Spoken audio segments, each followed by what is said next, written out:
Welcome, and we are live tonight. Welcome, guys, advocates for justice, paralegal school, foreclosure defense paralegal school of how to help you learn how to do some legal stuff without having to pay an attorney. I'm Coach Neighbors. You guys know who I am. Welcome to the show tonight. And we got a good show lined up tonight. So I'm sure you guys read the pre-show thingy that went out. So tonight, we're going to talk about something that's coming up and it's pretty important. So welcome, advocates for justice, paralegal school. We are different and we prove it. Tonight, we're going to review the options that you have when the judge dismisses your lawsuit. That's starting to come up, and we're going to do something about that tonight. And most of the time when the judge dismisses your stuff, they're aiding the attorneys. I would say all the time they dismiss your stuff is because they're aiding the attorneys and they're using it as an excuse. And here are a few of the excuses that they use. Obviously, one of the excuses that they use is for failure to state a claim for relief. Now, if your lawsuit got dismissed for that, you can go to my YouTube channel, and in the search bar, you would search claim for relief or state a claim for relief.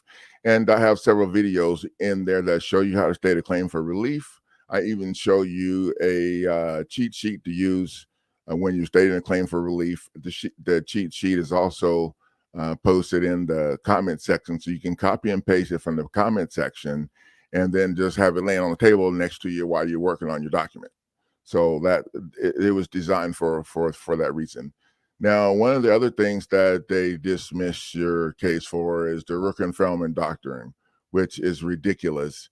And there's another doctrine that's similar to this doctrine. And basically what the Rook and Feldman doctrine states is that the plaintiff cannot use the federal court as an appeals court. So if the plaintiff loses in state court and then tries to appeal the loss or sue the person in federal court, then it don't.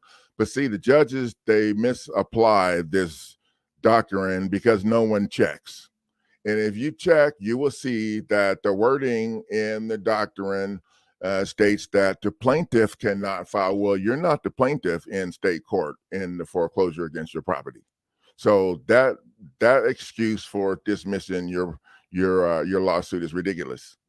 Before we go on, I want you guys to, if you come here from Facebook, please go to the link that's shown across the bottom of the screen here and grant StreamYard permission to use your Facebook name. Otherwise, you'll just show as new user or as Facebook user when you post a comment. So make sure you go there and grant them permission to take a look at your stuff. So we're going to look at a judge's order and chop it up together. And this order is pretty ridiculous, and it's going to be interesting for you guys to see it. And I'm hoping that you guys will start learning how to object to the judge. And because I'm telling you right now, the judge is not the one that has last say, not in my program. So we might as well get on that right now. The judge is not the one that has the last say. And a lot of people believe that once the judge is done, it's over. Oh no, it's not over until you go sit down and give up. That's the way it goes. We will cover the reasons why you have no rights in the courtroom and what you should do about it. Now, this is going to be interesting. I'm sure some of you have wondered why in the hell it is you have no rights in court. Well, we're going to talk about that a little bit. And we're going to review what your due process is. We're going to review what due process is. You're not getting it, so you don't have any, but we're going to review what it is and what you need to be doing to make sure that you get it. Because without due process, you might as well just pack your stuff and go sit down. Okay. And people don't realize that the lack of your due process has been violated by the courtroom procedures, by the courtroom process. And this is why we attack the court process, as opposed to spending a whole bunch of time trying to defend the lies that they filed in court and said. People want to talk about their lies, the servicer, and who did what and when. That's not the problem right here. The problem right here is that you need to control the court process. That's the problem. And judges have no immunity. And their qualified immunity is what is the word used when they're talking about this immunity lie. And to get qualified immunity, you have to qualify. And you qualify by following the laws. When you step outside the law, then you don't qualify for immunity. It's just that simple. And they're already outside the law when they're helping them try to steal your property, because there's no injured party in the court. And without an injured party, the court don't have jurisdiction. And we can go on down the list on the issue of jurisdiction, the lack thereof, but we want to stay focused on the subject that we're talking about today so that it all makes sense when we get to the end. So this is when I was putting this together, I'm like, wow, this is going to be fun, and we have a lot to cover.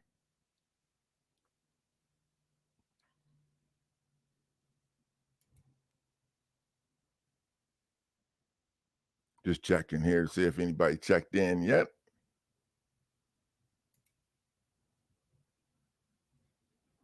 So we're going to just move right along.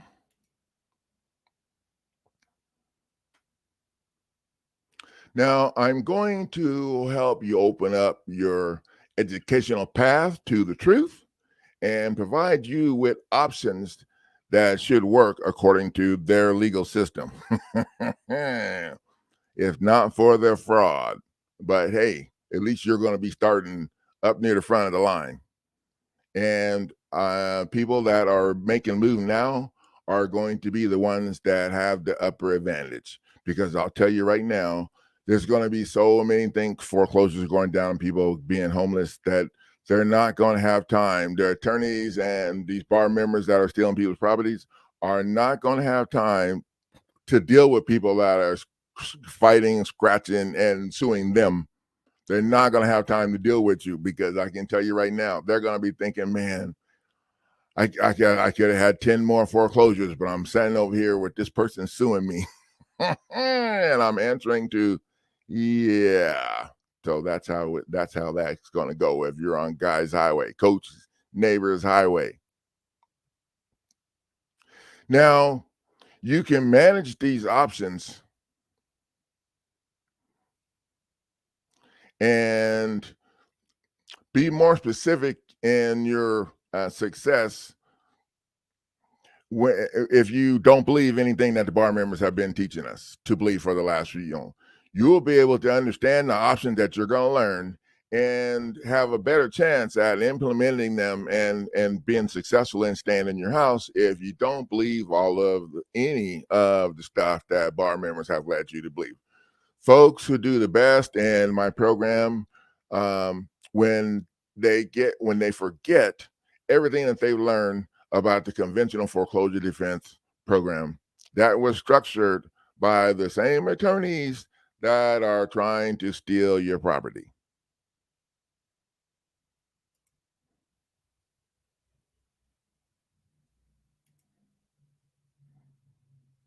Welcome to the show tonight, Connie. Everybody wants to reach me in person. I suggest that you go to my website, Connie, and take a look at what we do. Here is a link to my website.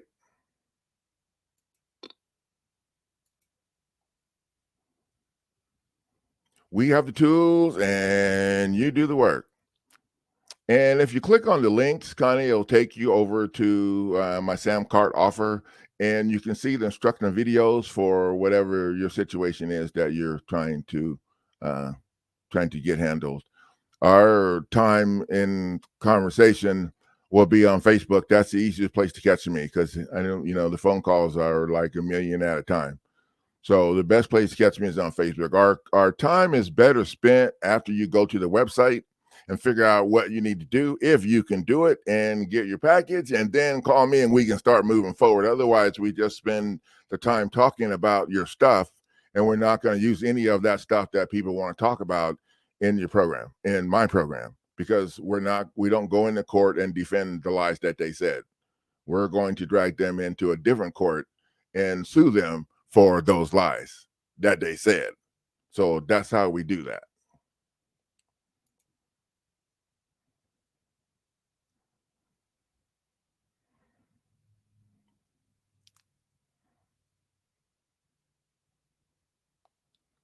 And we're just going to leave that up so people can see it.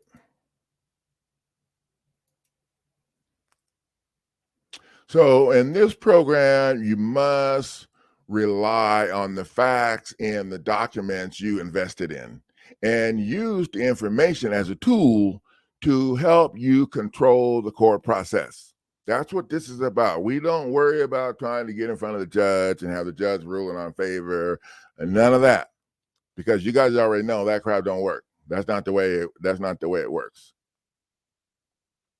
The teachings here is about controlling the court process by bringing civil action against the attorneys, the judges, or whoever is violating your right to due process, for starters, because that's where we're going to start at. Now, before we get rolling, I wanted to ask you guys, to do the stuff. Please click on those pop-up ads so that YouTube can pay me. Those ads on my channel bring in bucks, and when I get paid, it helps me to get paid for providing you guys with all this free information and foreclosure defense information and tools and stuff that give you a chance to fight. So click on those ads and make sure you subscribe to my channel.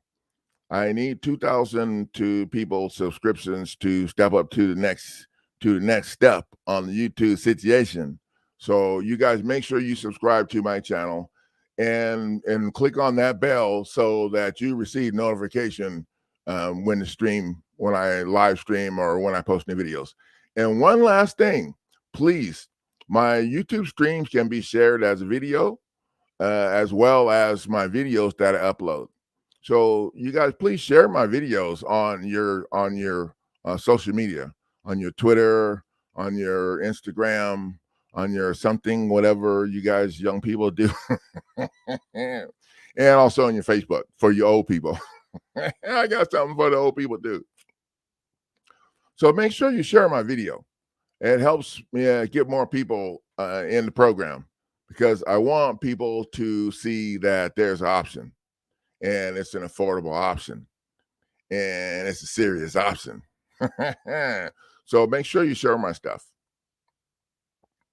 So let's get rolling. Like, where do you start with this puppy? And that was my question when I was putting together this and how I was going to line up everything. And so where do you start? Well, I think where we're going to start is why the court blatantly violates your rights with their court process, and why the courts blatantly violate your due process rights and other rights. I just like to stick with the due process part of it because that's the part that keeps it real simple. And why is it that the court can get away with violating you like that? Well, most people don't realize that you're not in a judicial court. You're in an administrative court, and the administrative court is from the corporation. Yep, it's from the corporation, the United States corporation. And the court is not from the Constitution. So it don't have to give you any constitutional rights unless you figure out how to stick it in their face and force them to respect you. That's pretty much it. And if anybody has a different take on that, post it in the group and we'll talk about it, because that's my take on it. Welcome, Edith. Welcome to the show tonight, Missy.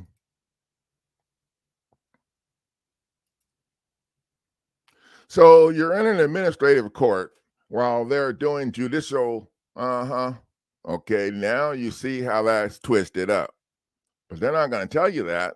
So you have to like real slick like figure out a way to get this under control. And that's what we do here. The administrative court is not connected to the Constitution. Only judicial courts are bound to respect your constitutional rights. Administrative courts were structured to protect corporations, and this is my opinion based off of what I learned studying. And it doesn't say this like right out in the same words I'm using, but it don't have to. Only a moron would study what I've studied and come to a different conclusion. So we're going to stick with my conclusion because I'm not a moron. Administrative courts are structured to protect corporations. And this is obvious by the fact that a person cannot be granted money damages in an administrative court. Whenever you sue, like when we sue for violating Administrative Procedures Act of 1946, we have to add some other stuff in there because all that does is give you opportunity to force them to change the rules. Or in what we do, we usually add the corporate charter in there as damages because it doesn't do any good to sue to make them change the rules if you can't get your butt on the board to have a vote in those rules being changed. So the Administrative Procedures Act of 1946 in my paperwork that I put together that some of you are using is a way that you can sue the government for what they're doing and force them to change their processes and procedures. And if you challenge the corporate charter, then you will be in grant and you win that then you would be able to have a seat on the board of directors and have a say. And yeah, that's pretty cool. How do I come up with this stuff? I don't know, but yeah, and that's what we do. So unless you sue a corporation in a judicial court for the administrative violations, you have no chance to make them stand down. The administrative court will not do anything to the corporation. And that's sad. Now, what they do if you win is they go back and they give a report to the corporation requesting that they do it over again or do it right. Or actually, what it says and what I learned was that they give the court an opportunity to do it over, or the court gives the corporation an opportunity to do it over. So what about if you were damaged, say like in the foreclosure where they kicked you out and threw all your stuff out in the yard? Who's going to pay for that? Well, administrative court, that's not their problem. So now you can see why I've come to the opinion that you can't do crap in administrative court.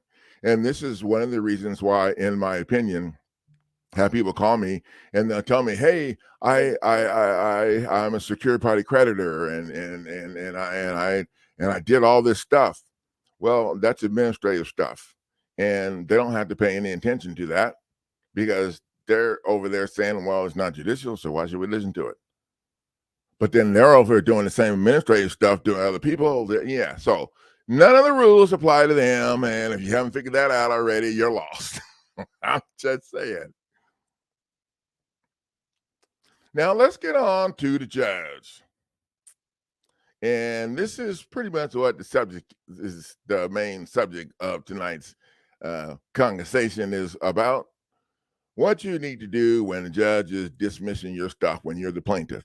Yeah, when you're the plaintiff, you still got the judge in your face trying to do stuff that's illegal to help them. And you have options that you need to be considering. There's no reason why you can't do the same thing to the judge. You can't go after judge violation for jurisdiction issues, but there's plenty of stuff we're going to talk about here in a few minutes that when you learn what the judge is supposed to be doing, then it's easy to understand what options you have to complain about what they did later. Now, we will learn the strategies to stop the federal court judge from helping the attorneys by dismissing your federal lawsuit for unlawful reasons.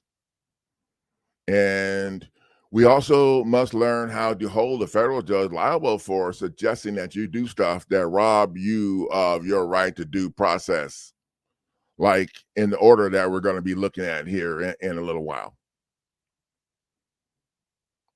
To hold the judge liable, we must take a quick look at a list of rules, laws that a judge is supposed to be following. So this will give you an idea of some of the stuff that you can use against a judge when they try to dismiss your lawsuit. So the Constitution, constitutional rights is obviously the first one that you're going to start with. The lack of due process, and there's a lot of other things too.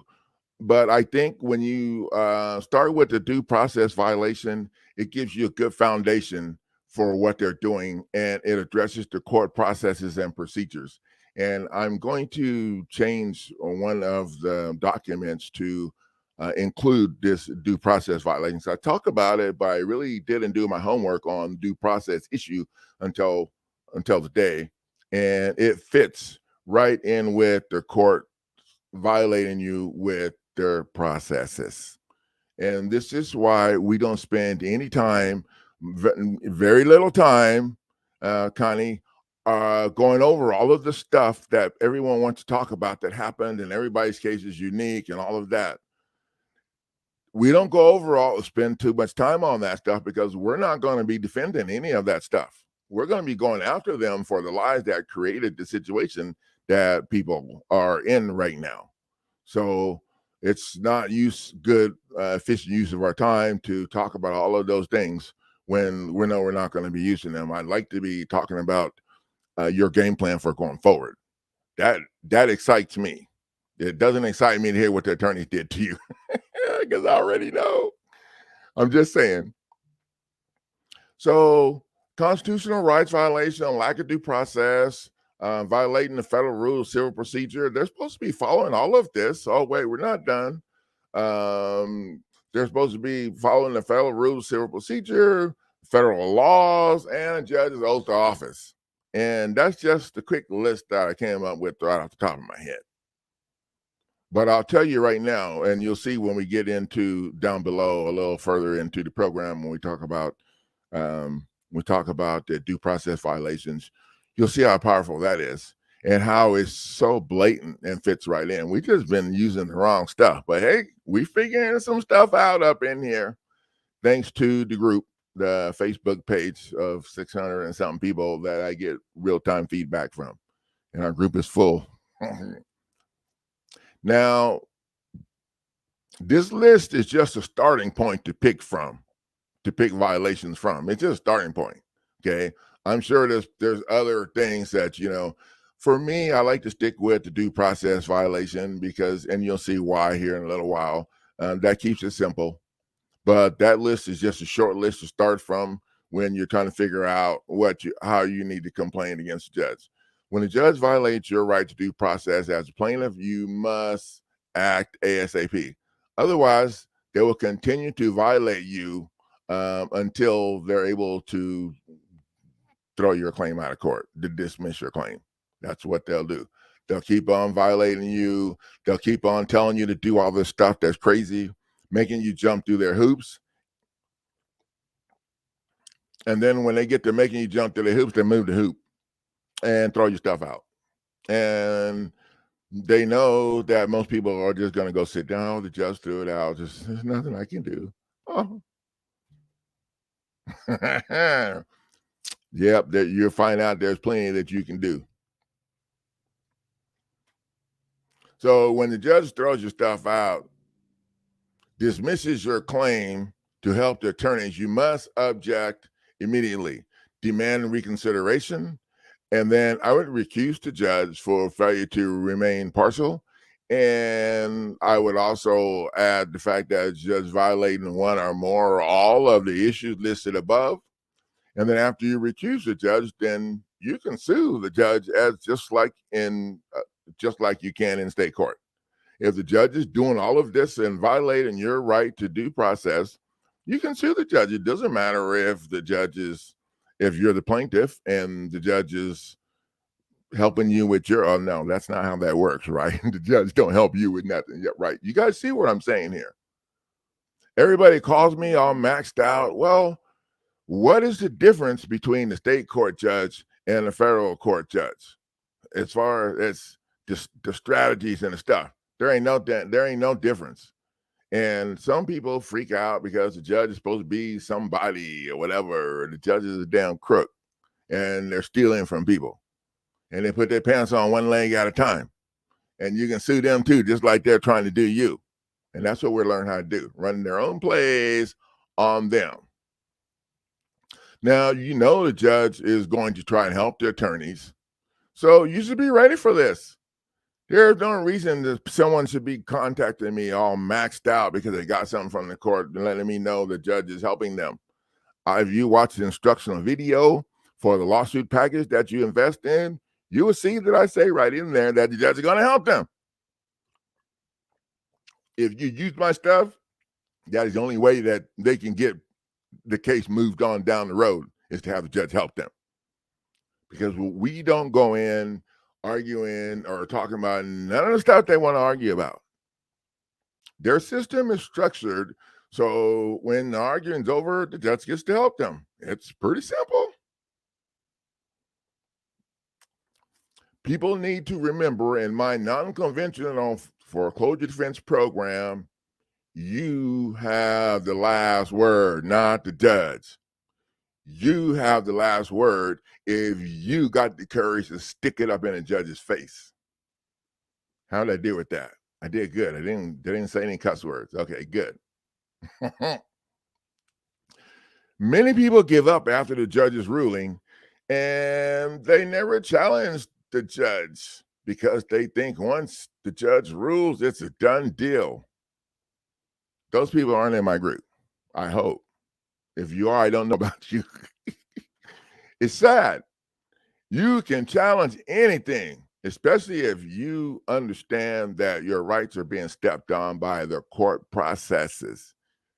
Not go into court arguing what they said you did or didn't do. You need to control the court process. That's the only way you're going to have a chance. That's what we do. You get the last say if you got the courage to stick it up in a judge's face. Now, in this program, you will learn how to control the court process, and part of that includes controlling the judge. And that's what we're talking about here right now. When a judge violates your right to due process, when you're the plaintiff, you can still hold the judge liable. Otherwise, you have to start packing your stuff. So you can decide how, and at the end of the day, it doesn't matter who you sue. It doesn't matter if you sue the state court judge, the attorney that started it, or the federal judge. It don't matter as long as you're suing somebody for what they're doing, because you know they're all helping them. And you know the state court and the federal court talk. Yep, the clerks call and talk to each other. Yeah. So what is due process? Let's talk about that for a few minutes, and so people can understand how bad they're getting the shaft. Oh. So due process requires an opportunity for confrontation and cross-examination and for discovery. So that's just the first one. There's a couple of these. So opportunity for confrontation. Well, you never got to confront anybody because in non-judicial, they take your house before you even get a chance to go to court.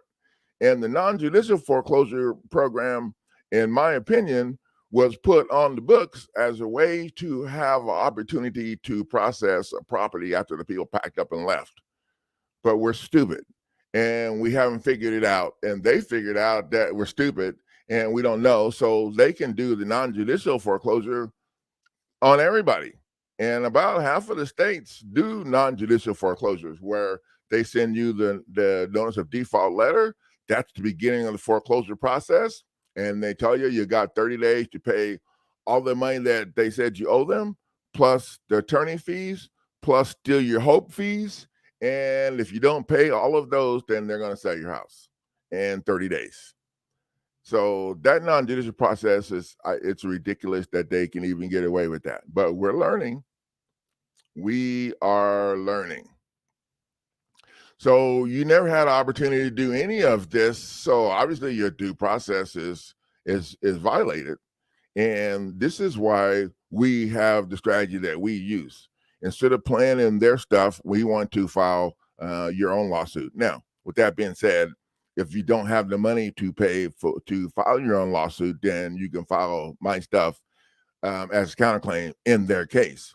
But you have a whole lot better shot of forcing them to come and talk to you. And what we're learning how to do now is attack the judge. If there's a judge on there, you can attack the judge. And the lawsuit package that we have set up for that is called the Eviction Stopper. That's the first part of it. I think the second part of it is called the jurisdictional challenge / lawsuit with an affidavit. That is the same document that I used in my sister's case to force the judge to terminate the case. And we talked about that a few times. That package can be used to stop the court process because you're going after the judge for unrelated stuff. Yeah, I love it. And it's still on sale. Maybe I should change this before this is over, right? Okay, sorry. Now, the other thing is that the decision is supposed to be made based on the record. Well, wait a minute. For your due process for you to have due process, the decision that the judge made is supposed to be based on the record. Well, how can the judge grant them anything when there's no injured party on the record? There's no original contract in the court. Okay, don't get me started, right? So now you can see how nice this due process stuff fits right in to their court processes. And now you can see why attacking the court process is your best shot at this, because all this is lies. And lies, yeah. So if you go and argue and all their stuff, you're just arguing their lies. When you get done, you're still standing there and pile of lie. So the decision is never made based on the record because there's no record. There's no record. They won't let you get any stuff you need to have on the record. Well, most people don't know what they need to have on the record. So they need to have their stuff on the record or whatever. And so we don't know that. The decision is not made based on the record. And C, the next one is that the party be allowed to have assistance of counsel. And that would be anybody should be able to help someone assist them at counsel, not just an attorney.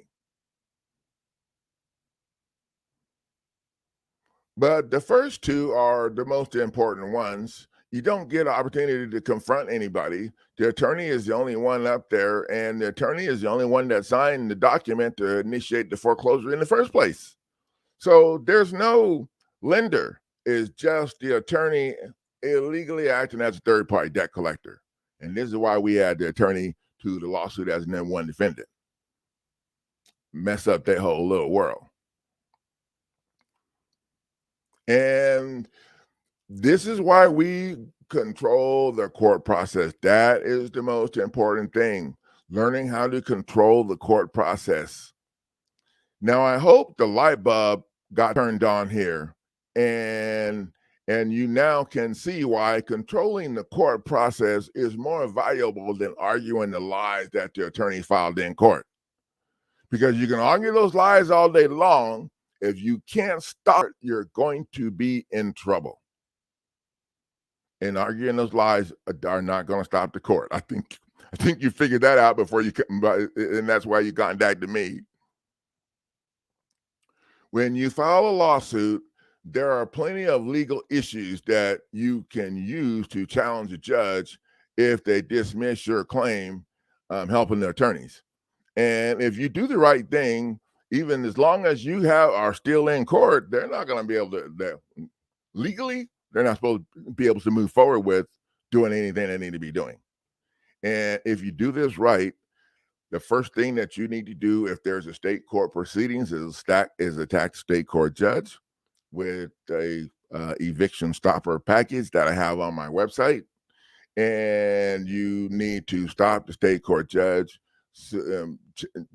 recuse the judge, reconsideration, move for reconsideration, object, move reconsideration, recuse the judge, and then sue the judge in state court. And now, when you open the case up, objecting, demanding reconsideration, it's kind of like opening the case back up. And then when you jam the judge up, now the new judge is going to have a decision to make. Yeah. And in my sister's case, they terminated her case. So this package that I have, if you use it the right way, it could be what you need, and you don't have to go through the rest of the hassle. But nonetheless, before you can file your stuff in federal court, you need to attack the state court process and get control of it. Remember, you will never win by getting the judge to give you anything. Well, I said that once, and they didn't really give us anything. They just terminated the case, which I had no idea they could do. The terminology they used was termination and disposal. Now, the first thing you need to do is object to the judge's judgment and order based on one or all of the issues that we stated above, or all of them and other issues that you have. File a motion for reconsideration, and this is how to open up a past judgment too. Okay, that package that I have will open up a past judgment and get your foot back in the door. Up to 15 years. Yep, you can challenge the jurisdiction up to 15 years. And then you recuse the judge for the issues listed in the above attached file stamp copy of your objection and motion for reconsideration. You get all that on the record over here, get it on the record over there again. If you do this right and you're lucky, when you file your lawsuit in federal court, hopefully there won't be a judge over here to respond to your lawsuit, or any attorneys will be able to. I don't know. That's going to be interesting. They're going to have a little bit of a problem, and that's the way we set this up. We're learning how to use their stuff against them, and that's what we do here in this program. That's how I roll. So at the end of the day, if you don't challenge a judge for violating your due process, when you file your lawsuit, you will never have a chance to stay in your house. Okay, remember, that's the number one goal, is to stay in your house. And you're going to get to do that by staying in court. You just need to stay in the ring. And now the new judge is going to be placed on notice. And that's how we did our program. New judge got placed on notice when all the stuff went down.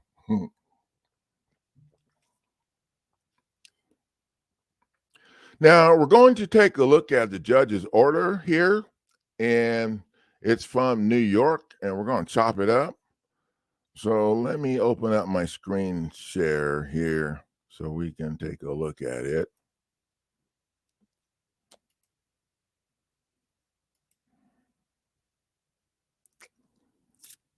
Okay.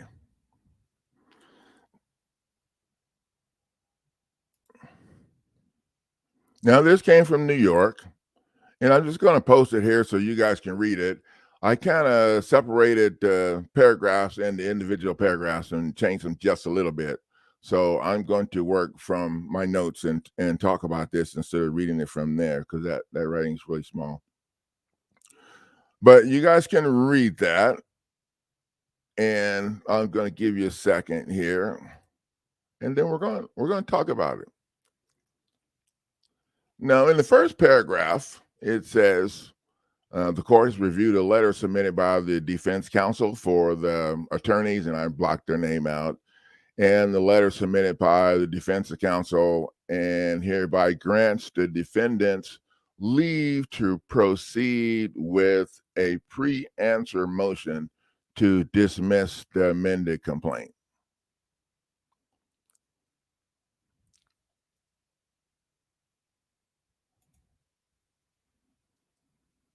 Hey, JH. And yes, you are new here. Welcome. Okay, well, we're glad to have you. Make sure you subscribe and ring that bell and click on those ads so I can get paid because I need money because I eat a lot. Okay, sorry. Welcome to the show. So let's get back on track here. So the first thing here that the judge wrote down is, and you guys can comment on this if I'm missing something here, but he received the letters from the defense counsel, and then he granted what the defense counsel was asking in the letters. So if it's a letter, then the plaintiff or the other party doesn't get an opportunity to object to it. Funny how that goes.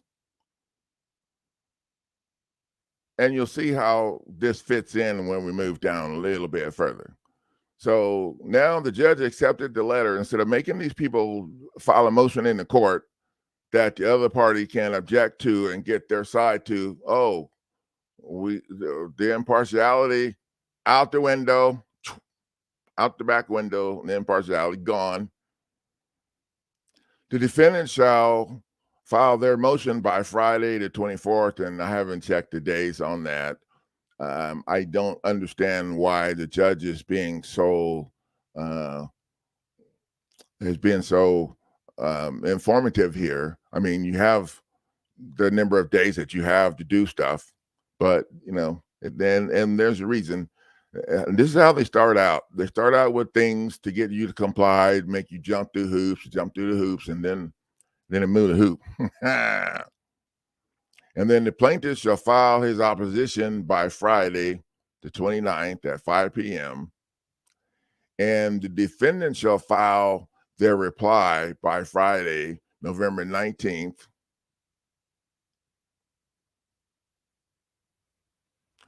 Oh, and as a courtesy to the court requests the parties refrain from filing motions papers until the motions have been fully briefed.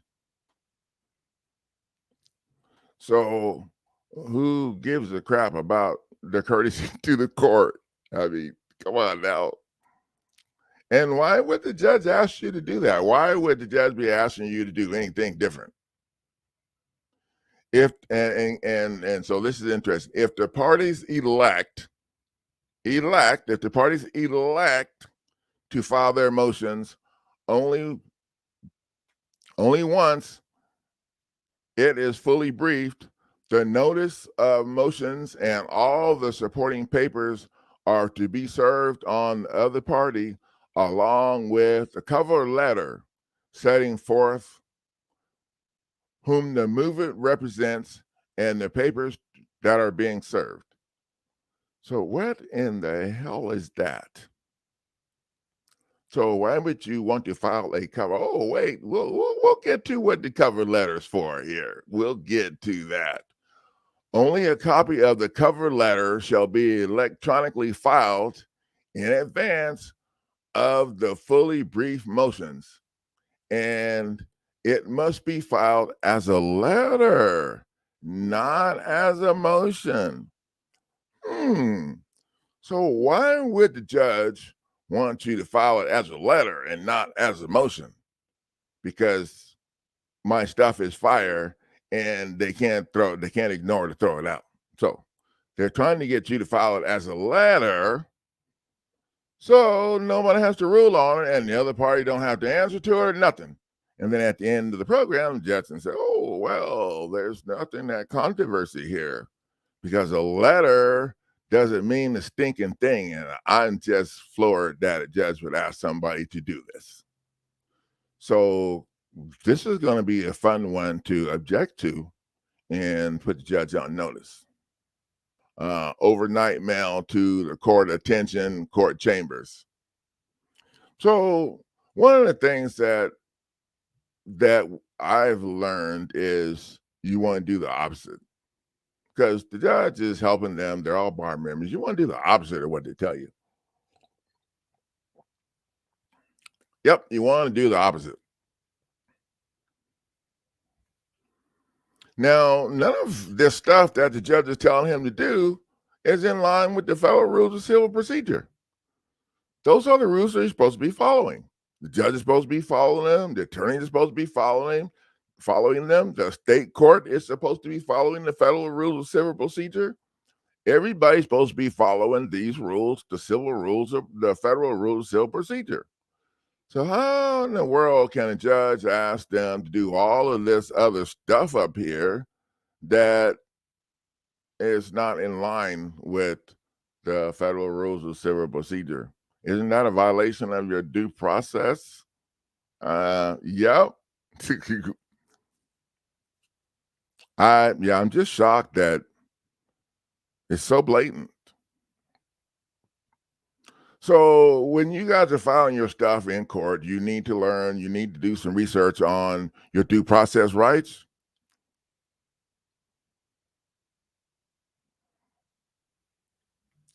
And you need to make sure that you understand what they are.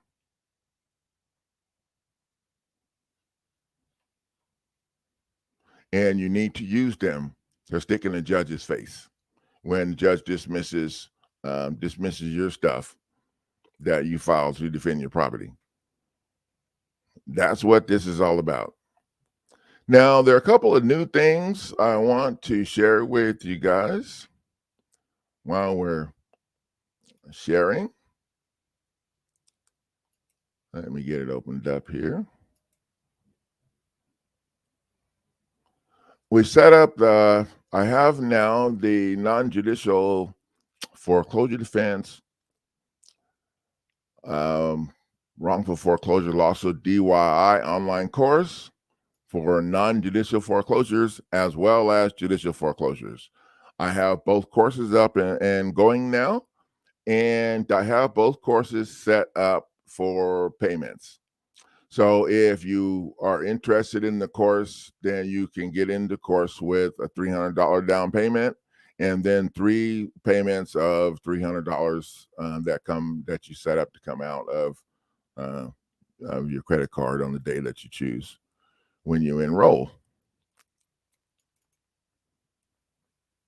And I'm going to show you guys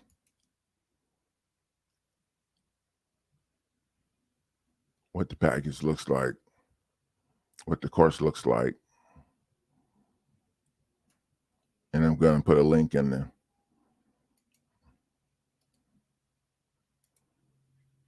So you guys can go to and check it out. Now, the non-judicial course is the exact same course as the judicial lawsuit online course, except it has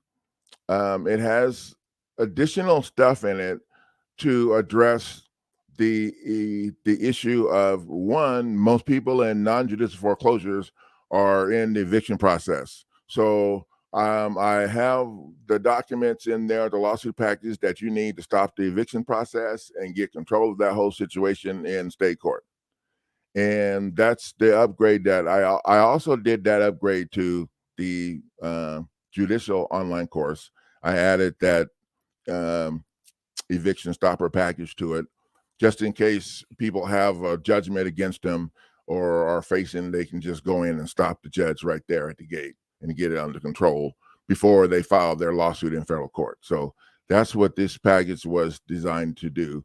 This online course is this, you can see it's the same. And so when you click on the link, it's going to take you over to samcart.com. Samcart is a website where you can have a one-page offer. The great thing about Samcart is you can have videos on their page, as many videos as you want, and you embed them, and it doesn't slow down your website. On my regular website at winincourtnow.com, that's just flashing across the screen, if I put these instructional videos in my website, they would slow down the load time and all of that and cause a bunch of problems. So you can go to the link and then you can check here and watch the instructional video. And the other videos, this one is about the Eviction Stopper package that I'm talking about. And that's included in here. And this instructional video tells you how to do it. So if you're interested in my program, you invest in a lawsuit package, then you would have to go to my YouTube channel and you would search for the instructional video playlist. And then in that instructional video playlist, you would match the name of the lawsuit package to the second part of the name in the instructional video. And you would match the instructional video, the names together, and watch that video for the package. Now, when you go to my YouTube channel, you'll see the first part of the title is mainly in the most part, what I use to rank my video on YouTube. So YouTube will show my video because my channel is small. And then the second part of the title is what you're going to learn about. So that's a good way to remember it when you're trying to find something specific, or you can just search in the search bar and pull things up.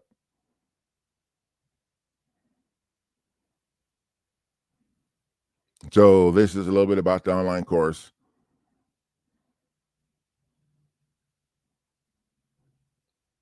And I hope you're ready to fight, because it's going down. And then here's what you get in the online course. You get a ton of stuff in the online course. Everything is there for you in the online course. If you are a business investor and you have real properties that you're struggling with because your tenants lost your job or whatever, this is the course that you need. If you're an entrepreneur and you want to learn how to teach people how to do pretty much what I'm doing here, teaching you, this is the course that you need.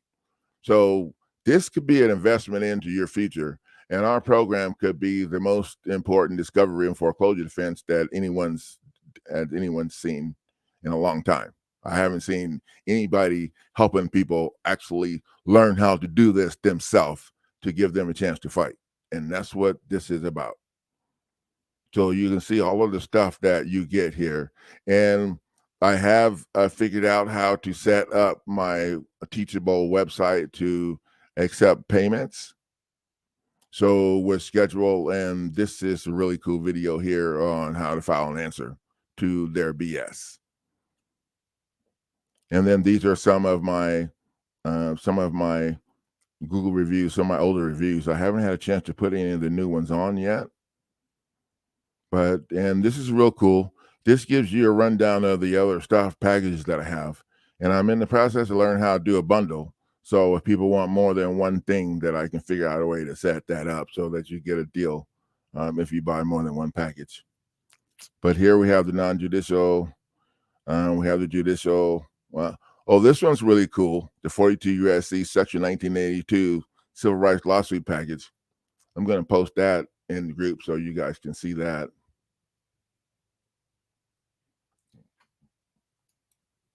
This Civil Rights Lawsuit Package is structured to use against them for stealing your property in foreclosure. So remember, they're violating your due process and a whole bunch of other stuff. So we set this up just for that, and it is really stinking cool.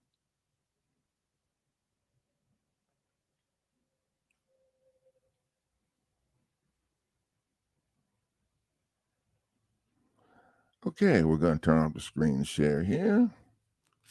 Well, thank you guys. That's about all the value I have for you tonight. And I hope that I said something that's going to help you guys step up to the plate and get some stuff done. So now you can start, when you file your lawsuit, you can start doing research on your due process right and what the judge is supposed to be doing, and figure out what you need, because you're going to have to do this to the judge later when they try to throw your stuff out, and they're going to try and throw it out because that's what they do.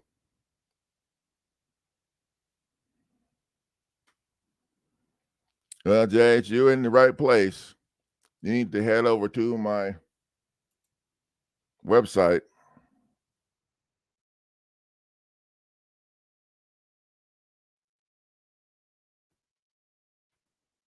and take a look at your options.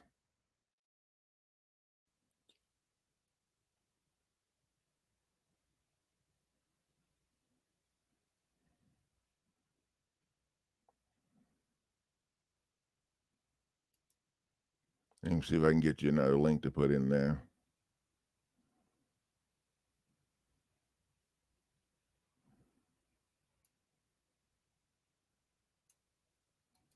There we go.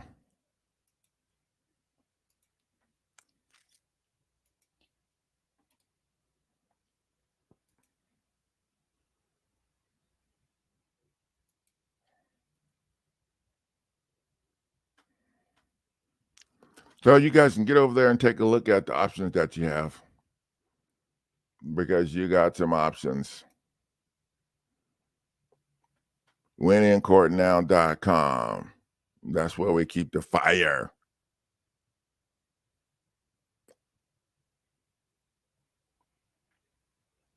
And I'm going to post another video on Tuesday, and we're going to go over the eviction process. We've got some new things that we're adding to the eviction situation. We need to start removing the case from the eviction court over to the state court, and we're figuring out a process how to get that done. So I'm going to post that video on Tuesday.